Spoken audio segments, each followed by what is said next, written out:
Şimdi öncelikle şu şekilde, bildiğimiz gibi işgalci ABD ve Siyonist rejim geçtiğimiz hafta Yüzyılın Anlaşması diye bir anlaşmaya imza attılar.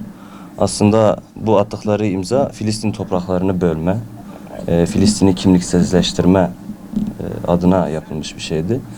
Bizler de radyolar ailesi olarak, Yedi Kardeş Radyo ve Rehber TV olarak bu anlaşmayı kabul etmiyoruz. Aynı zamanda bu hafta boyunca ortak yayın sürecine girdik. Pazartesi gününden bugüne kadar, hatta pazar gününe kadar.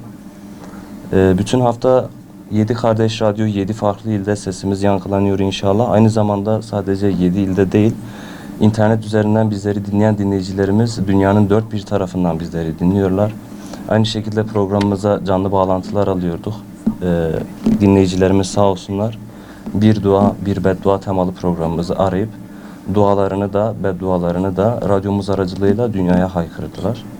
Aynı şekilde biz bununla birlikte radyolarımız vasıtasıyla pazar günü Diyarbakır'da yapılacak olan mitingin davetini de radyolarımızdan yaptık. İnşallah pazar günü Diyarbakır mitinginde bizler de olacağız. Bizler de Diyarbakır İstasyon Meydanı'ndan hep birlikte Kudüs bizimdir sloganıyla haykıracağız inşallah dünyaya. 7 Kardeş Radyo demek 7 farklı il.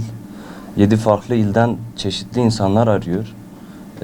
Bu insanların genelde tepkileri olumlu yöndedir. Hatta olumsuz yönde bir tepki almadık şimdiye kadar. Arayıp sağ olsunlar dua da ettiler Kudüs için, Mescid-i Aksa için. Sonuçta Mescid-i Aksa, Kudüs Müslümanların siyasi başkentidir. Aynı şekilde Siyonist rejime, ABD'ye de beddualarını inşallah gönderdiler radyolarımız vasıtasıyla diyelim.